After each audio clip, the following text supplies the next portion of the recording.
to warrenthornton.com. Hopefully, we won't have a 4-hour show for you today, but we will have at least a couple of hours, well, at least 2 to 3 hours worth of content for you to enjoy and discuss. And there is a lot to discuss. There's a lot to talk about, a lot to take in. There's been many things that have happened. Good evening to everybody in the chat. If you want to come across to warrenthornton.com and see the full show, which of course sometimes can be up to 2.5 to 3 hours long, sometimes even 4. We get into all sorts of discussions, and we're going to get into tons of that tonight about the state of Britain and everything that's followed on from there. It has been quite, or it is becoming worse and worse and worse, we're sorry to say. And of course, we will take you through all of that. First of all, we are going to, and if you're watching on Kick, if you're watching on Rumble, if you're watching on, obviously, you're watching on X, and a big welcome to also to the youngsters on Kick that watch us. And if you are watching on any of the platforms that we're on, as I say, come across to warrenthornton.com. Price of a coffee. You get very, very long shows sometimes, and I hope that you enjoy them. We certainly enjoy putting them together. And of course, you can get to have your say as well, which is absolutely great. And of course, everybody can sort of get very, very into everything that's going on. That was certainly the case last night. And we'll be exploring that a little bit tonight on top of what we're about to show you. The very essence of tonight's show, of course, is going to be about what Keir Starmer is doing to Great Britain. And of course, we will be asking the question and showing lots of videos and other things saying, is Britain finished? Is it that bad, or is it still retrievable? But before we do, we're going to do a little bit of crowing. We, of course, get lots and lots of stick because we are the only people that I know that have released the true figures of what has been happening, of course, around the world in terms of, shall we say, the death toll that is going on in Ukraine. And, of course, we called out a couple of things. So we're going to play a bit of James Rossi. He's going to start off the show with a bit to do with Ukraine. And then we're going to go into the UK. And then we're going to start talking about the UK live online. So do enjoy the first video with James Rossi. Hello and welcome to warrenthornton.com. This is the normal daily bite that we do, but this is a special section. We'll be doing a daily bite with James Rossi every Wednesday from now on, so make sure you come in to listen to what James has to say. Now, James is a former campaign manager for the Workers' Party of Great Britain and is also a decorated hero. Also spent time in the forces like myself. And of course, it's always a pleasure to welcome James Rossi. Hello, James. How are you doing? I'm good, Warren. Thank you. What's on your mind today, buddy? Well, I thought we talk a bit about Ukraine and Russia today. And I understand you've got some useful figures for us to have a look at, for starters. Yes. Yeah, it's a very, very strange thing. Let's play a little video, and it explains it.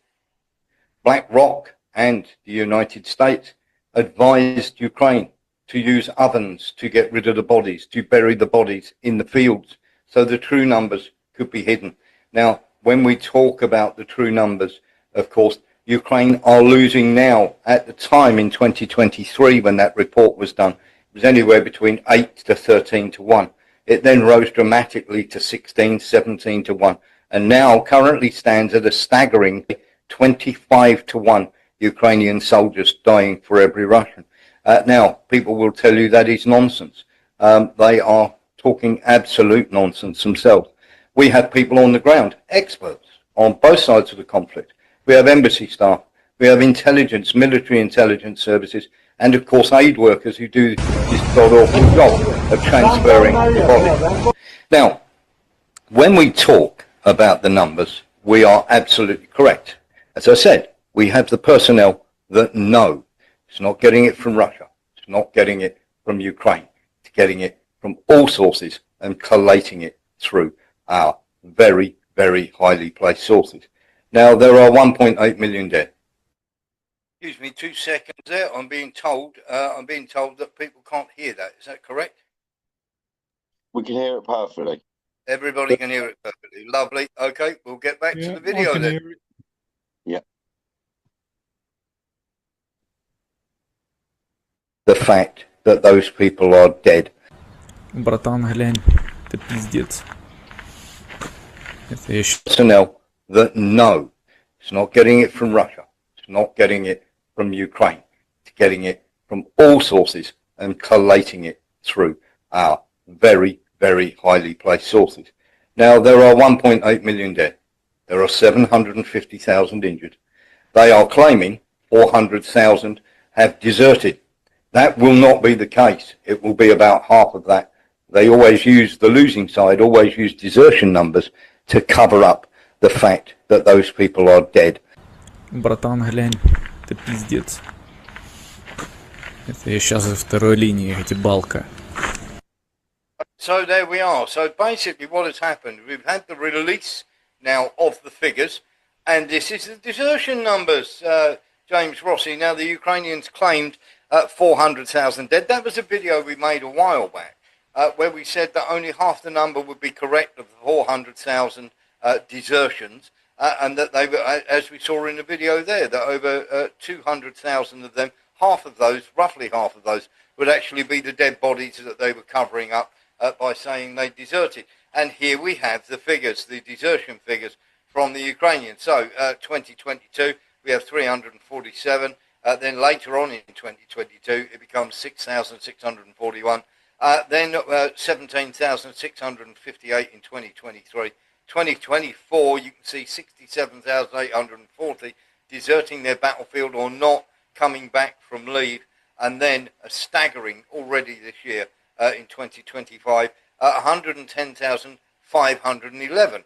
Now, when you total those up, James, it comes to 202,997, which is roughly 50% of the total. So there are only 200,000 actually missing, and the other 200,000, of course, will be dead, and they'll have got rid of the bodies, as we say.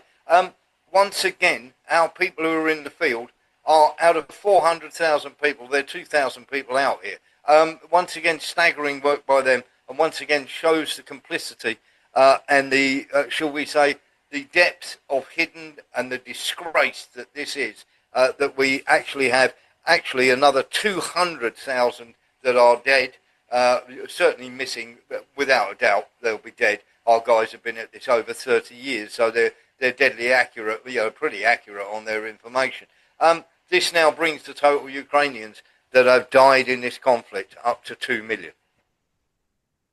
Yeah, well, that's not a figure that surprises me. I mean, obviously, you put it out there, it's 1.8. I'd heard roughly the same figure from another source, which was quite reliable, and I actually put that out there, which surprised a lot of people. So 2 million wouldn't surprise me. It wouldn't even surprise me if at some point it was to be, recognised right now at 2.5, because the losses are staggering. But for me, the two things that are shocking is, firstly, that they're burning in kilns the dead bodies of soldiers, which for me is disgraceful, because that part of the world, we saw the concentration camps, and it's the same sort of, for me, it just looks the same thing. It's horrendous to see and watch. And the other thing as well is, I would prefer, as a country, I'd prefer to be honest about the number of dead, rather than pretend that 400,000 of my citizens had run away because they didn't want to fight. That's just embarrassing. Yeah. That was true. Here's the thing, though. I mean, if they burn the bodies or they bury them out in the fields, in these mass graves, as we showed there in the video, very simply, remember that for every dead Ukrainian soldier, the Ukrainians have to pay out $382,000. Now, if the figures are correct, which we know they are, and that's 2 million, you are talking literally billions and billions, getting close to $500 billion that they would have to pay out. Now that would be 4 years' worth of Ukraine's entire GDP. So it's obvious that they want to keep these names away, because if you haven't got names and you can't prove where the bodies are, they're still missing, they've deserted, they've run away, but you don't have to pay out. There's another problem there, Warren, as well. You see, you say it's 4 years of Ukrainian GDP, but is it? Ukraine's basically broke, realistically. Or GDP when they did have a GDP.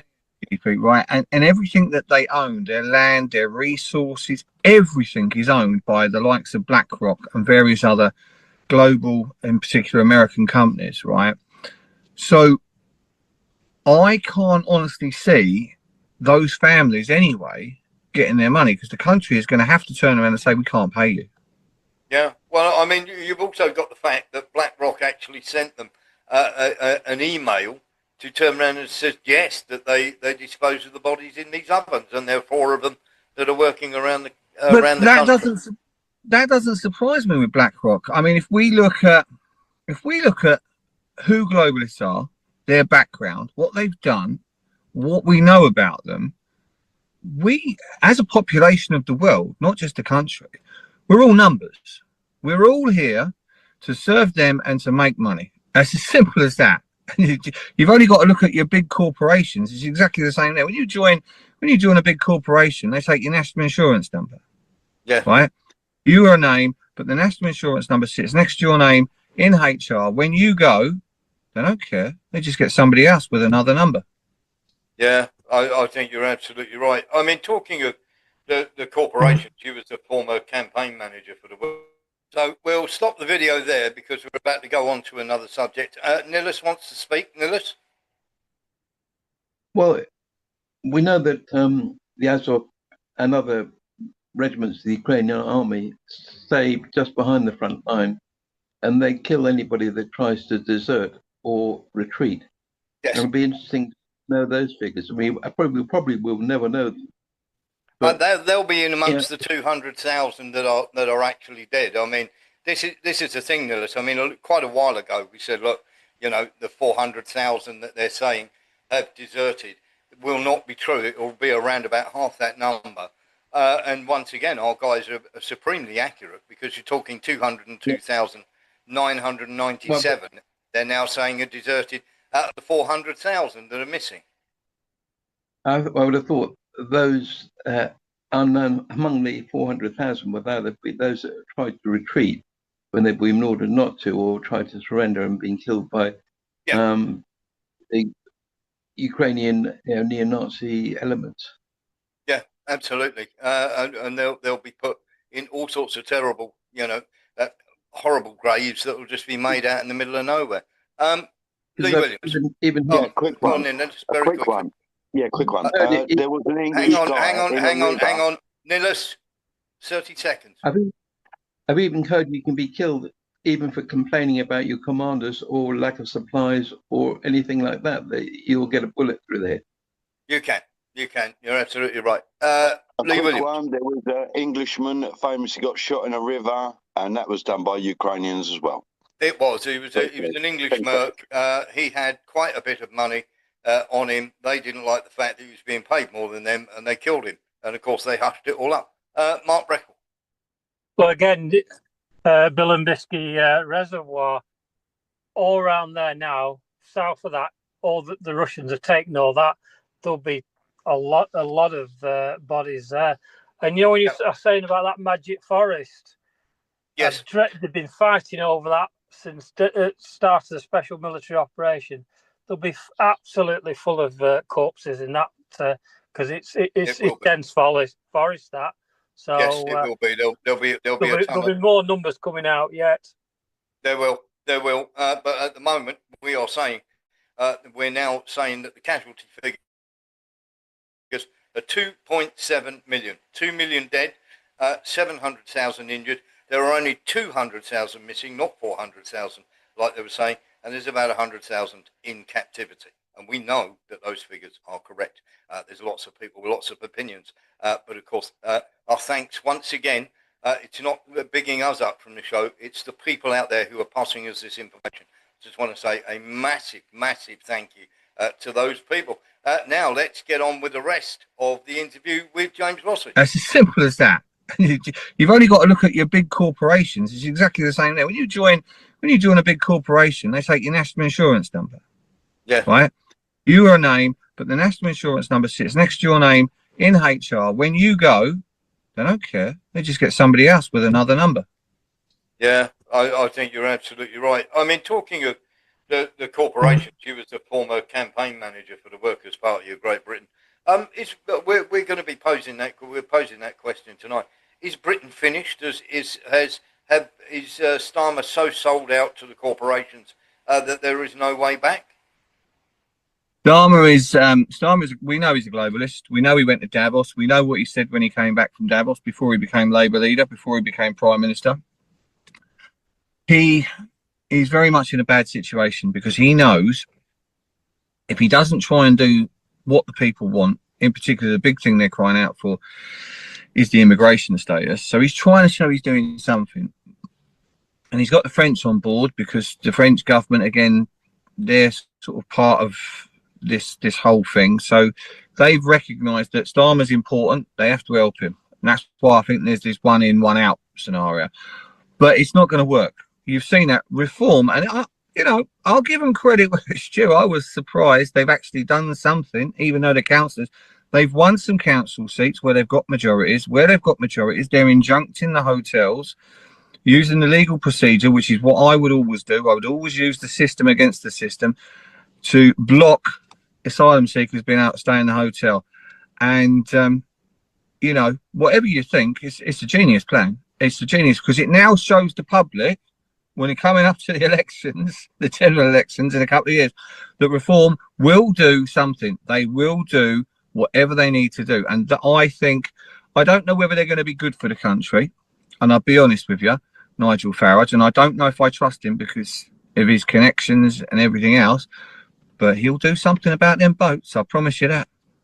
Yeah, I mean, we had a staggering rise in the amount of rapes that are linked to, obviously, people coming, should we say, to the UK, and the rise is undeniable.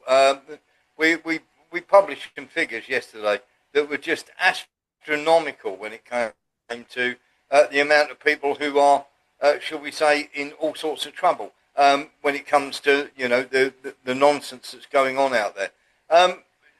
Given that the rapes and everything else in the world are through the in the UK, and of course the number of sexual assaults that are going on in the UK, is it any wonder that people don't feel safe? I mean, we have this graph here, for instance, that shows rapes per 100,000.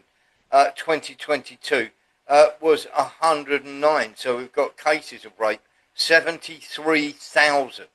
And it's around, that was in 2022 that they said that. It was then 69,000 in 2023, and then went up again to over 73,000. And it works out that a staggering 15% of the suspected sexual assaults, on rapes, are carried out by immigrants.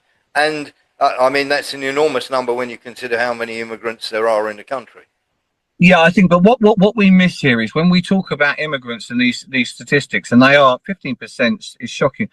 We forget two very important things, Warren, and I think they are things that we must address. The first is not all of that 15% are illegal immigrants. In fact, quite a large percent are immigrants that have been welcomed into the country. So that's something we need to bear in mind. Okay, so these people are legal people, didn't come on a boat, aren't living in a hotel, but they are immigrants and they've done this, right? The other thing that we're missing, which is a big part of the puzzle, is 15% leaves 85% we're not looking at. That's a big figure, right? I can tell you from personal experience, and I assure you I'm right about this because I've experienced it firsthand on several levels, directly with family and directly with friends. There is an epidemic of sexual abuse and rape in the UK, okay?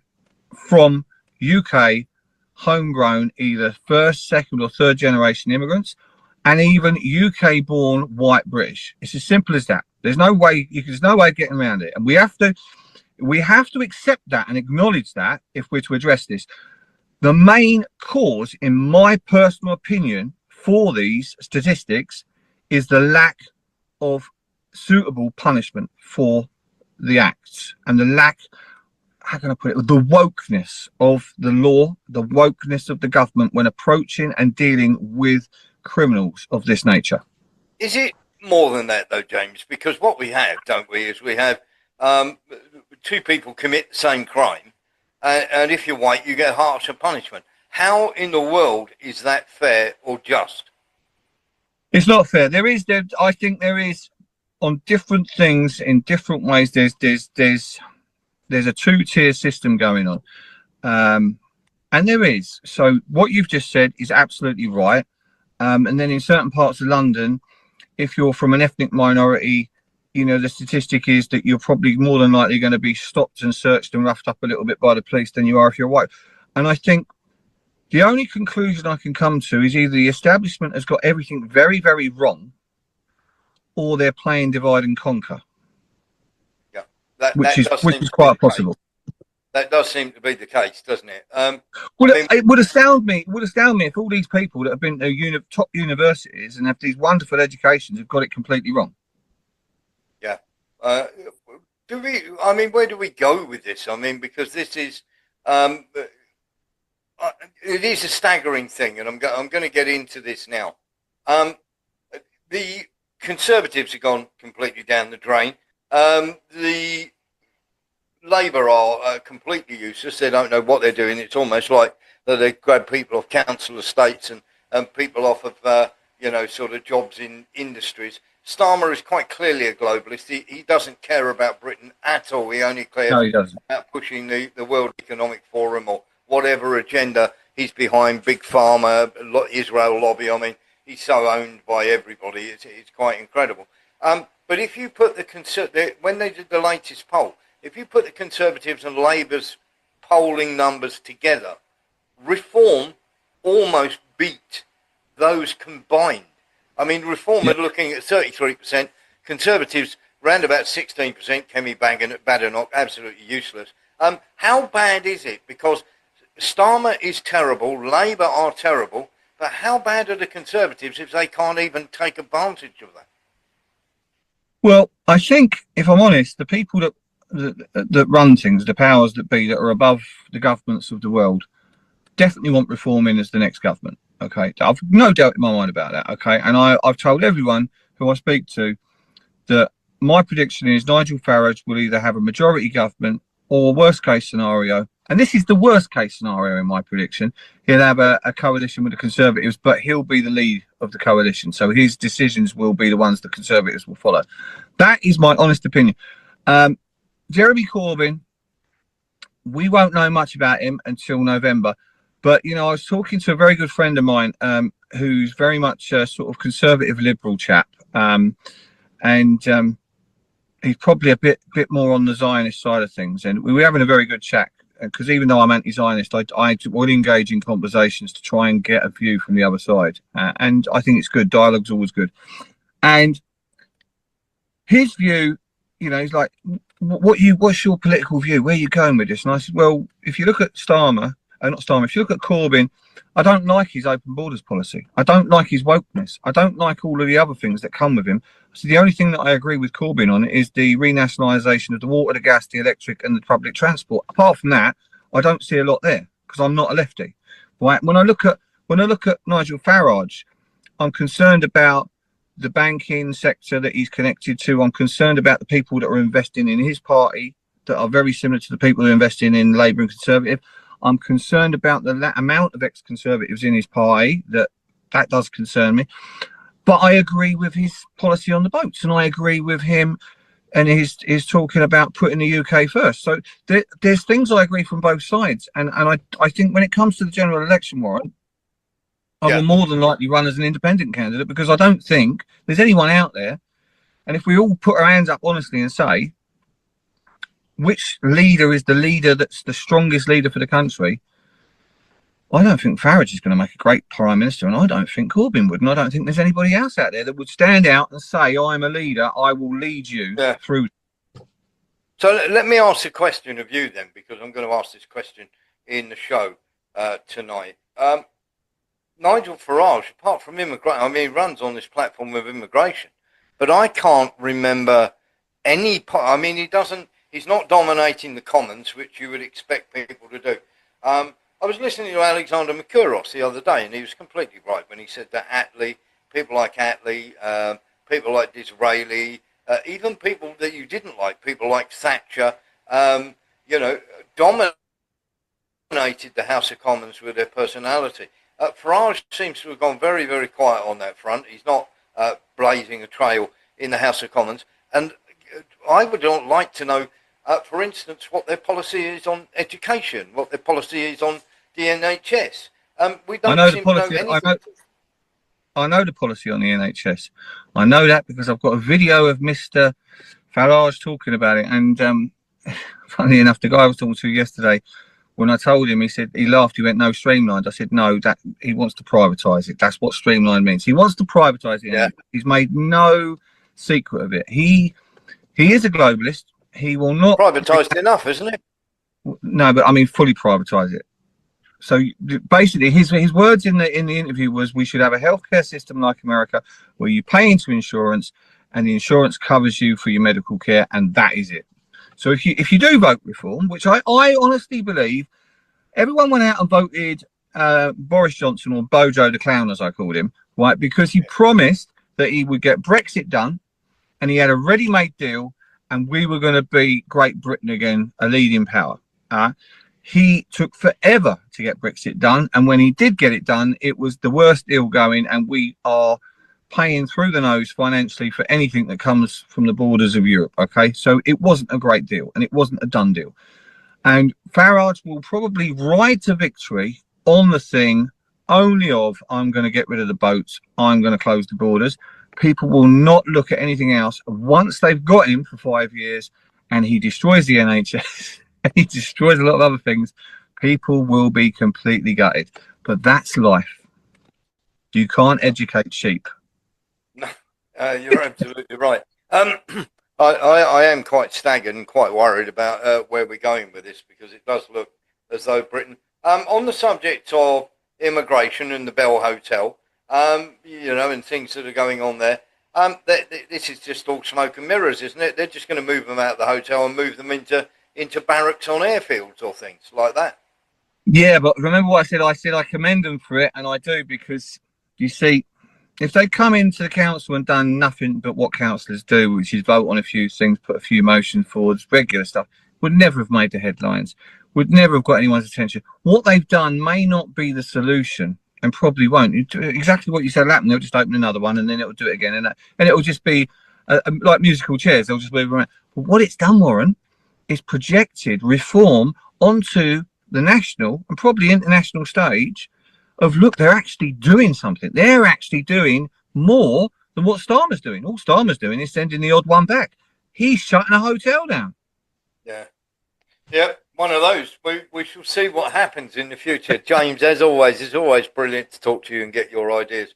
Obviously somebody who's on the right side of politics. And as Warren, I just want to add one thing before we sign off.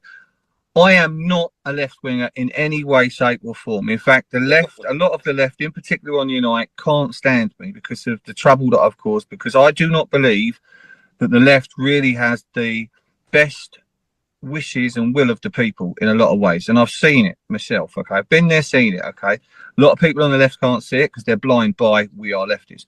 And I'm certainly not a right wing, because for whatever right wing really is, which is privatisation and that and National Front, that's not me either. I am a centralist. I believe in balance, and I believe in some of that and some of that. And when you get the right balance, like you do with the balanced diet, you're healthy. I think you could be absolutely right there. James, as always, it's an absolute pleasure to talk to you. Where can people find you on your social media? TikTok, James Rossi .268. You can also find me on health and safety issues on the buses. That's another one I've got on TikTok. You find me on Twitter, James Rossi, and of course Facebook. Fantastic. As I say, we're out of time, but you can catch James every single Wednesday on the Daily Bite. There we go. So that was James Rossi, very simply putting his views across. Of course, he is going to be running as an independent at the next election. He's going to try at the council, and then after that, he's going to try to be an MP. Nilus. Yes, it was nice to see James Rossi on the show, and thank him for coming. Thank him for coming on. Yes, and yeah, He's a good lad. He's a good lad. And I genuinely think if he gets elected, which is a possibility, because I think people are sick of it and they'll look at James and go, there's a guy who actually means what he says. Lee Williams. Is absolute 100% genuine person. That's number one. Number Yes. two, with these councils, do the people understand? I don't know how many particularly there are, but I know Southend Council was bankrupt because I know someone that went there, and when they tried to put it that they weren't bankrupt, when they put the piece in to them that it is actually bankrupt, that's in Southend. So there's a lot of councils that are bankrupt now. The money's been taken from the councils into other countries, can I say? So there's a lot of them happening in this country. I just thought let you know. There we go. Yeah, fair enough. Let's have a little look at this. Oh, we've got Nillis. Well, I was going to say, I saw the BBC News yesterday, the lunchtime news, and they were talking about Greenwich Council. They were having to sell some of their land, and they were talking to the head guy there, and he's saying to run our debt, we've got to spend £70 million a year just to finance our debt, which is amazing, really. Yeah, we could do so much with £70 million. And when you think that is fiat money, which has been just created out of thin air, and it's created into debt, which is being which has been paid back in real concrete terms, with buildings and land. Yeah, absolutely. I think you're right. Let's have a listen to Starmer. Those involved will feel the full force of the law. So we coordinated, we went through some of the numbers.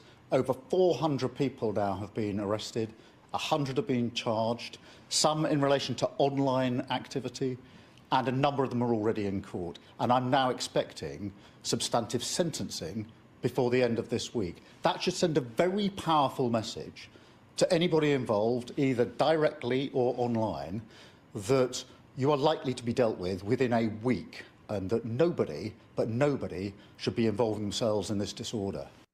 So when we're talking about disorder then, let's get this straight here. You will be dealt with in a week and you will be inside in a week, will you? Well, that's great, and it's fantastic that you're turning around and saying that. Can you tell me why this guy isn't in jail for obviously the fraud that he's carried out with the British people and everything else over the COVID vaccines? Maybe not. But one of those that we need to have a talk about, because I don't know about anybody else, but what about the idiots that haven't been dealt with? People like the Ricky Jones, and I'll come to the people in a minute, but very, very simple. People like Ricky Jones, who hasn't been sentenced. What about the Manchester thug who belted the police officer? We've yet to see that person be sentenced whatsoever. Of course, just in case you'd forgotten just how awful that was, there's him cold cocking a female police officer. Disorder, I would say, on a grand level. How comes he hasn't gone inside a week, Keir? And can you also tell me why the 3 Ukrainian male models, why their trial has been put back till April? They're disorder, aren't they? They set fire to some of your properties. What's going on there? Absolutely full of nonsense, I'm afraid. Lee Williams. I was going to say, out of the 400 people that he's talking about going to prison, are they English by any chance? Now, one of those. I don't think he's got the first clue of what he's doing. It is quite. There's one rule for one and one rule for another, and anybody who believes any of Starmer's nonsense literally needs to take a good hold of themselves and have a good look at what's going on in the country. And those who don't, of course, will just. I really cannot understand how these people would sort of back him in any way whatsoever. And of course, we have to remember the free speech law that he brought in. We define extreme. We define the government.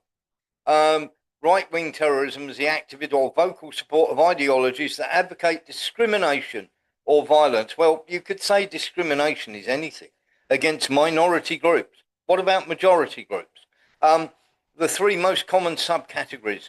Western culture is under threat from mass migration and a lack of integration by certain ethnic and cultural groups. So in other words, they can come to the country, and if you dare speak up the fact that they don't want to be in any way, shape, or form to assimilate into the country they've actually come into, you can be locked up for that. That seems absolutely crazy. And of course, that's the sort of thing that Starmer is coming out with those sort of laws. There are many, many other things, of course, that we're looking at when it comes to Starmer as well. Sean Murphy. Well, it's basically Starmer is just saying if you say anything about the way the government is running the country and anything about us or anything we don't like, we're going to lock you up and it's going to be done within a week and you're going to go to jail for a long time. It's basically putting political prisoners in the jails. And that's all it is. It's political prisoners. I mean, I know one person who should be in jail, and that's him. Yes, yeah, exactly that. And if he should be in jail, maybe it might be because of this. Now, this may have escaped your attention, but it's coming in September. Here we go. This is the rules on banking withdrawals. The UK cash withdrawal update, what account holders must know. They're confirming the new banking rules, and we believe, we're not certain, so don't take this to the bank. We believe that any cash withdrawals over £200 now are going to be scrutinised. They do not want the money leaving the banks. And why is that? Because we are flat broke. And why is that? Well, we keep giving this sort of money out. 235 million to Ukraine in tax money alone. That's besides the 4.5 billion. 225 million to Ethiopia, Afghanistan, Syria, Yemen, Somali, Sudan, Palestine, Nigeria, Congo, the World Health Organization, Pakistan, Kenya, Jordan, Myanmar, Bangladesh, Nepal, Lebanon, Tanzania, and Malawi. Let's just get a little one there. 144 million to the Yemen. You keep targeting the Yemen with the spy planes from Aktiri as well as Gaza, and they're bombing the living crap out of them and destroying them, and then you want to give the money to Yemen. Something smells, something is rotten in the state of Denmark. Nilus. Yeah, I would have thought that money would be used to try and undermine and overthrow the Houthi government, Yemen. Well spotted. You're absolutely 100% correct. And of course, he's trying to, as I say, buy influence around the globe as well. Then you've got, of course, Rachel Reeves, who now literally wants to get into you. They don't want to miss a penny of your money, so they want your bank account to hand over your national insurance number, so they can take any tax they feel they are owed, whether they're correct or not, straight from your bank account. And of course, you're talking about the cash withdrawals as well. Personally, I would get my money out, and if you're going to have it, if you're going to put it into crypto, go and get that crypto wallet that we advertise. If you're going to do anything else with it, get it out through Western Union, through friends, and everything else that you can. But get your money out. Do not leave it in the banks. It's absolutely crazy. We had a bit of a dust up yesterday. We were having a very robust discussion, I think is the word. Here is the rape figures from 2002, 2003 to 2022, 2023. And as you can see, there's a sharp rise in line with immigration. Now, we had a very robust discussion on this topic yesterday. And of course, people were turning around and saying, oh, this is not the case, it's not the case, it's not that bad and all the rest of it. Well, it is, let's face it. And of course, one or two things that we were talking about, I would say, are probably along the lines of how bad it is going to get, how awful the actual figures are. And the figures are bad. There is no getting away from it. And of course, the ONS were told not to have these anymore. So crime related to nationality rather than ethnicity has some statistical coverage. In 2023, foreign nationals were 71% more likely than British citizens to be convicted. Specifically, convictions per 10,000 of population were highest among Afghans, 59 per 10,000, Eritreans 53.6, compared to Britain's at around 2.66. Let me just say that again. Per 10,000, Afghans 59, Eritreans 53, compared to Britain's at 2.6. So, literally, if you had, I mean, it is quite staggering. I mean, imagine doubling those figures, or even doing those figures tenfold. Then, of course, the rapes would be off the charts.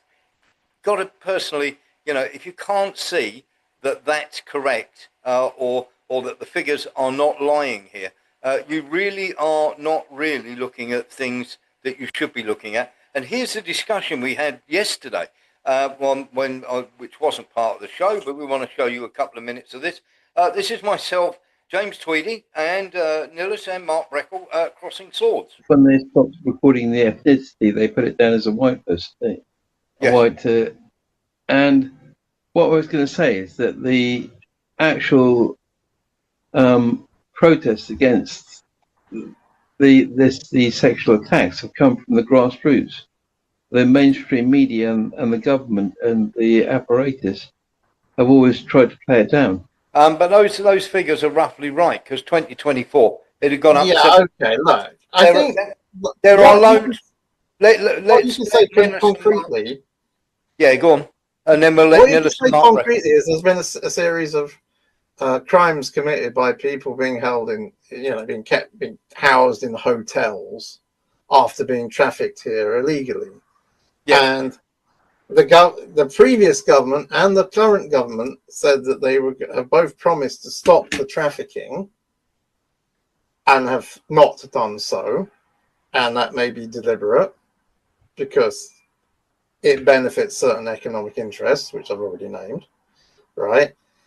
And so, but that promise struck a popular chord, and people wanted that to stop, you see. And there are lots of humanitarian reasons for wanting the trafficking to stop. Like I said, because you drown a certain number of people like that every year.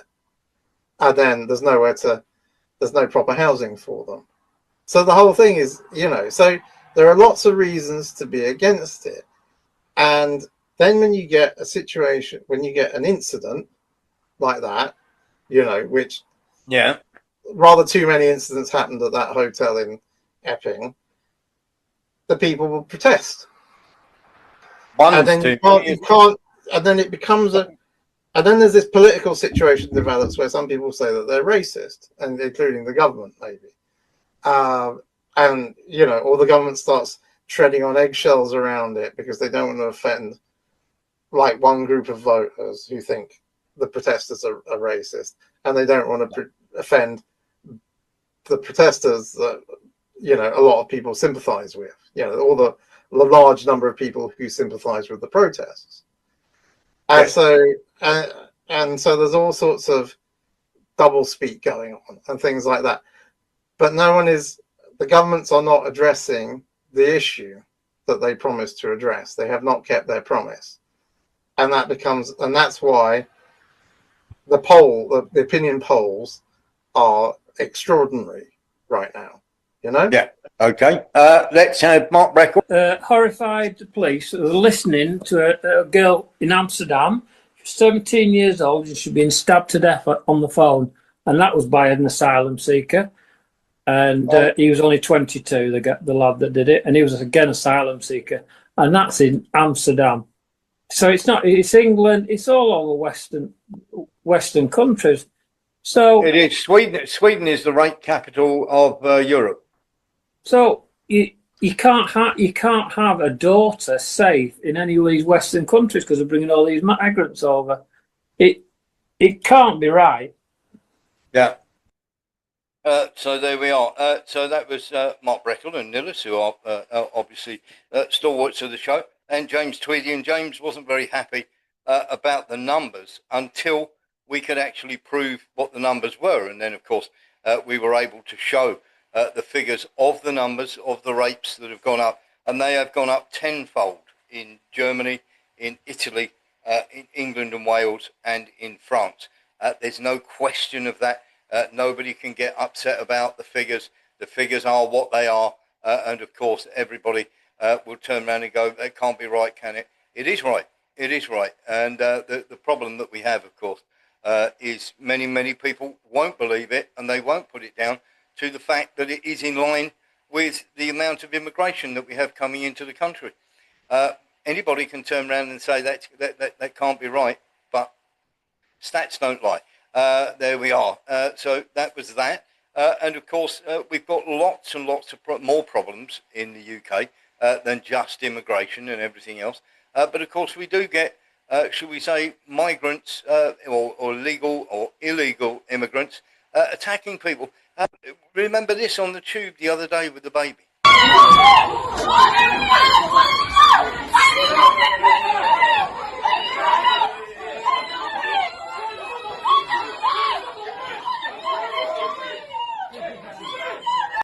Now that was an illegal migrant who attacked a man holding, sorry, or should I say a man, while they were holding a baby. Quite incredible. And of course, this sort of thing is getting worse and worse and worse, and it's not going to get any better, I'm afraid. There are other things as well. Of course, areas where they have these people now are becoming toilets. This is Mark Breckle's hometown of Blackpool. And as you can see, pretty much falling into a state of disrepair. Some of the seaside coastal communities, of course, are going rather crazy, while at the same time, David Lammy's saying that these people should have reparations. And they're really worrying more about overseas than they are about the UK, which just goes to show there is this globalist agenda, of course, that is not going to, shall we say, give you 1 inch, not going to try and look after you. It is not here to do you any good whatsoever. And the agenda that they have, of course, is getting rid, or shall we say, people being got rid of. There is the assisted dying bill that's gone through the House of Commons, of course, and so many MPs voted for it. It's quite staggering. And of course, that is open to all sorts of abuse. There was a case recently in a forest in Sweden where somebody tried to throw them in. So is it one of those? Is Farage our only hope for reform, or is he just controlled opposition as well? Or is he actually going to do what he's sort of said that he's looking at doing, and sort of people are hoping that he might do that? Now, the problem that we have, of course, as they turn around, Farage has pledged mass deportations and an exit from the human rights courts, which is absolutely key. If you don't leave the European Court of Human Rights, you can't do anything about immigration. Now, he wants to make it a 30-day deportation mandate for boat arrival. Nigel Farage has unveiled Reform UK's boldest plan yet. All illegal immigrants arriving by boat will be detained and deported within 30 days. The proposed illegal migration bill would cut off asylum claims, prioritise removals and establish agreements with countries like Afghanistan and Eritrea for fast-track returns. Good luck with that. UK are going to abandon the European Convention on Human Rights, or the ECHR. Farage promises full withdrawal from the ECHR and other international legal frameworks that obstruct deportations. Reform UK aims to reclaim the national legal sovereignty, scrapping all foreign imposed constraints on immigration enforcement. Military bases converted into detention centres. Well, they already are. Up to 24,000 migrants will be held at repurposed military sites across Britain. Farage has floated the use of remote locations like Ascension Island for offshore processing. Deportation flights would operate at high frequency, 5 a day, till the backlog is cleared. 2,500 incentive to leave voluntarily. Those willing to return home voluntarily will be offered a one-off payment of 2,500, which they'll use to get, and they'll pay another 500 to climb on a boat and come straight back, plus travel costs. Despite the estimated 10 billion cost, Farage argues the plan will restore order and reduce long-term strain on public services. I say they'll just climb on another boat and come back. So, of course, people will turn around and say, well, we've got to be seen to be doing something. But I don't think that that is the answer. Some people may feel that it is, and good luck with that if you do, because that's just going to be worse and worse. And, of course, some of those detention centres are already in use around the globe. Sean Murphy. Well, I think he said he would get them out within 30 days. I think it should be 30 minutes. Yes. Once they land, they're put on a boat and taken back within 30 minutes. Yes, it is quite staggering, isn't it? It'd be quite interesting to see what does actually happen in this. We've got Nilus and Andy FX want to speak. Andy FX first, then Nilus. Yeah, if Starmer, you see, I don't think Farage is necessarily relevant. He's only relevant if you can go your 3 years. If Starmer does his full three, or even Khan steps in, but if he does his full three, it doesn't matter about Farage because by that time the country's going to be in civil war. And Yep. I definitely believe that, and we won't be far behind you. But that's what it's going to be because that's what it's been set up to happen. So Farage can say this and that because when your back's against the wall, they just put up another hero, another person for people to vote for and feel they're going to make a difference. Farage is just a Tory. Farage is absolutely, I have zero faith in anything Farage does or says, because he's ruined parties before and he's ruined situations before. Yeah. So if you can get, if you can go the 3 years, Warren, if you can go the 3 years without civil war, but I don't see that happening. Yes, I think you could well be right. Nilus. Yeah, at one time I did have hopes for Reform UK, but as time goes on, I see that they're probably just controlled opposition. As we said, I think that deal was probably done when Rupert Lowe was kicked out of the party. Yes. And we've got to remember that Farage is a complete Zionist. He has very strong links with American hedge funds and healthcare insurance companies. As James said, he wants to privatise the NHS, which I think would be a disaster for the British people. If we look at America, those that many people can't pay. They got to live on the streets because they can't pay for the health, and which is inflated anyway in America. Yep. And he's just every single party which he controls, Labour, Conservatives, Liberals, and Reform. They just do chip away at the British state in subtle ways or overt ways, and they.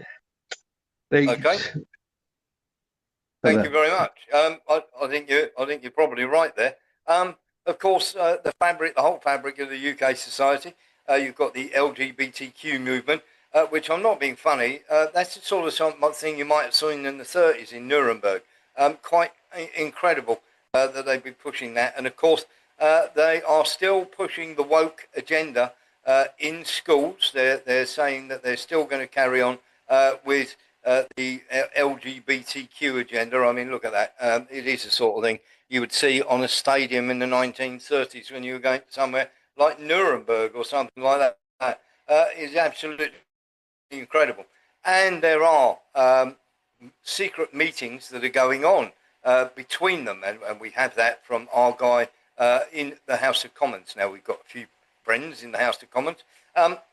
You may or may not know that there is a chapel underneath the House of Commons. This is the chapel itself. You're not allowed to take photos in there. Naughty me. This is a chapel underneath the House of Commons, and this is a place of many secret meetings between Starmer and his acolytes, including people like Bill Gates and Larry Fink when they visited. When people want to go for a private chat, they do come down to that area there. So just letting you know that is there. And of course, many people have no idea that place actually exists. But it is a chapel underneath the House of Commons, just in case you didn't know. Let's get into a bit more of this, because we've got Rayner's thought police, of course, who are there to arrest anybody who turns around and says anything that they don't like. Inappropriate conversations. What she wants to do is, of course, workers' rights bill will pressure firms to spy on inappropriate conversations, like around the water cooler or in the lunch restrooms or whatever. Which is, if you like, if you don't think that's very Stasi-like, I'm sorry, I've got a bridge to sell you. it is quite staggering and quite bad. And let's not forget that Starmer is well signed up to the global climate agenda, which is the Agenda 2030, which by 2050 wants to stop all flying and all shipping. That's for you and me, of course, not for them. They can go wherever they like. But it literally, that is from a government document. So I'm going to leave that up for a couple of seconds so that you can have a good look at that. If you want to pause the video, go through it. You will be able to see all the sorts of things that these horrible, horrible people have lined up for us. And of course, when I say that, I don't think you'll find that it's going to get any better, because these people are literally just getting ready to cause us a problem left, right and centre. It's going to happen. They're going to come for you. They're going to come for me. And we've got to be ready when they do. We've got a hand up there. Mark Hunter. Yeah, Warren, I predict some sort of major false flag type event going off. They're wanting to put another warning out on 7th of September, aren't they? Another emergency alert on us phones. Why? You know what? It is quite crazy, because I actually turned mine off. But we do have a video. Jenny Murphy very kindly turned around and said, have you seen this, Warren? Let's have a little look and see what you're talking about there, Mark, because this is quite telling. Hey, welcome to another episode of Hot Takes. We need to know what the hell is going on. Now, other YouTubers you may have seen, Preston, Paz49, you know, they've done this. Andy the Gabby Cabby have done this story. They've done the story how the UK government is buying giant storage facilities, tents, sort of temporary buildings for the containment of dead bodies, chilled units where storage and autopsies can be performed in the field. And I'm not doing that story. My story is what the hell is going on when there is a route. I can't say for sure. I've been given a tip, I've been given information, and I have no reason to disbelieve it. But the British government, it appears, may, as I say, this is a rumour, strong rumour, but rumour, that the British government has just bought mobile crematoria from Poland. Apparently, and again, I don't have the receipts, as it were, but from a strong source, the British government is buying these crematoria. Now, when you're getting vans that will drive around, put dead bodies in and burn them, you have to ask, what are they planning to do to us? Are they planning on doing something to us? Are they thinking that something is coming? This isn't, standard fare, the usual crap they give out. This isn't upgrading, our facilities. This is brand new. We've never had this before. Now, I would disagree there. We've had it before with COVID, if you remember. It was very, very quietly done, but it was definitely there. And thank you to Jenny for that video. I think the gentleman is right. There is something rotten in the state of Denmark, once again, as I say. But of course, we have had this before. They were buying all these things on the quiet when we had COVID, of course. And of course, these people, shall I say, are not above putting us through absolutely anything whatsoever. And of course, we're going to see more and more of that as we go along. I wanted to get that in because obviously Mark Onza has just spoken about that. And there are a lot of strange and really difficult sort of things we're going to have to look at in that area of things. We have an ex-hotel manager. Let's have a little look at this coming up because we've got an ex-hotel manager who has been arrested for daring to tell people what's been going on. A search warrant on where I live today. So I live here with my disabled mother. They came in with a search warrant and they dragged her downstairs, put her in a room. It consisted of 8 officers. 5 of them were in full riot gear, tasers, face shield, batons, riot shields, etc. They did a full search of my property. They said it was for burglary. So they've took all my electronic devices. They have all been taken away. I was taken to a police station in Great Manchester where I got a charge of burglary. So a lot of you guys don't know me personally. I've never been in trouble with the law. Got to the custody desk, and the charge against me was entering the Best Western Cresta Court Hotel and getting a chicken pasta meal and not paying for it. So I am now on bail for burglary, for walking into a hotel, into a migrant hotel, getting some chicken pasta, not paying for it and leaving. So I just want So there we go. He was literally a migrant hotel, should we say manager, who was basically arrested. He had 8 police turn up at his door. Why do you need 8 police for that? I have to say. Now, we have much more to come on the show, but it is time for you to leave us if you are on the live stream. We have, as I say, much more to come. So do come and subscribe. We'll be talking about the land forces. We'll be talking about Macron and Starmer. We'll be talking about the NATO and Finland exercises, the Veterans Roundtable, the Garand drones that are literally being bought. We'll have the interview with the two with Gareth Ike. We'll also have a bit from the Alexander Macori, from the two Macorioses, and we'll have our roundup of other things as well. So hopefully, if you've enjoyed what you've seen so far tonight, then please come and give us a look over at warrenthornton.com, where of course there is much more to the show that we can show you that will not get that we can't be banned for, because some of the stuff that we do show, obviously, we can get booted for, and of course we wouldn't want that, because then they win, don't they? And we don't want that happening at all. But for the time being, you have to leave us. Thank you very much for watching.